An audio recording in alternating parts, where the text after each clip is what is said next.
Hallo! Avui us explicaré la diferència entre el verb schlafen i einschlafen.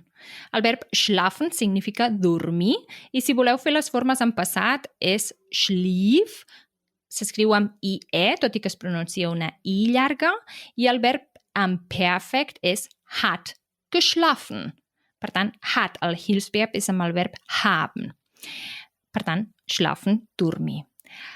És important que presteu molta atenció a la preposició que dieu amb aquest verb, d'acord? Si dieu la preposició mit sempre amb datiu, per tant, mit jemandem, amb algú, significa que dormiu amb algú, o sigui, esteu fent l'amor, heu fet l'amor o dormiu amb algú, no? És força explícit. Sinònim de schlafen mit jemandem és koitieren oder una altra forma que hi ha amb umgangssprachlich, per tant, una forma de carrer molt informal que pots dir entre amics, és el verb pennen. Alerta amb aquest verb perquè no només vol dir fer l'amor amb algú, que sí que és així, sinó que també vol dir dormir o adormir-se. Llavors, si feu servir el verb schlafen amb la preposició mit, significa dormir amb algú.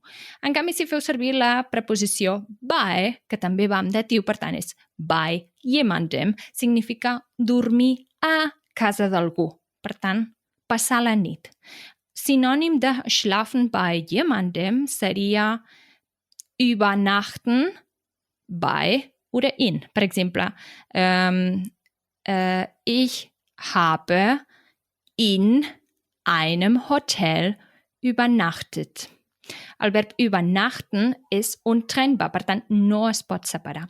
I també podeu fer servir la preposició bei, que és passar la nit a casa d'algú.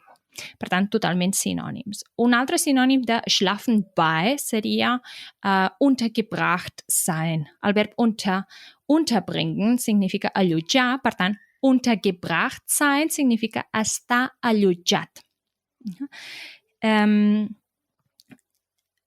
Llavors, aquestes serien les dues preposicions principals del verb schlafen, schlafen mit jemandem, schlafen bei jemandem, alerta amb la preposició, i en contraposició trobem el verb einschlafen. Einschlafen és separable, per tant la forma del Präteritum, la forma del Präteritum és schlief ein i la forma del Perfekt és ist eingeschlafen.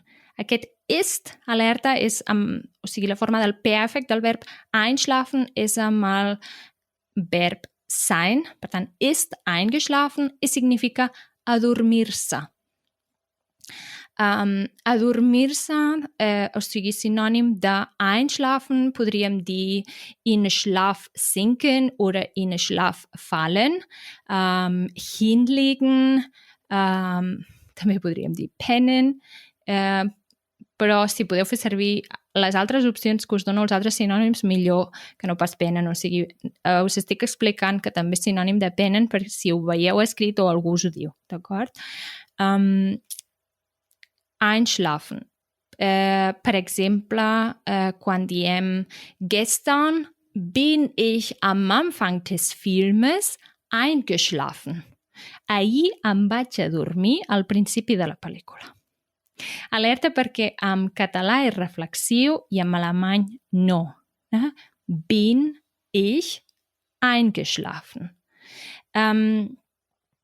Una forma que podeu trobar del verb einschlafen, que pot ser reflexiu o no, és opcional, és quan parlem de einschlafen en el sentit de que alguna part del teu cos s'ha adormit, o sigui, teniu aquell formigueig, no?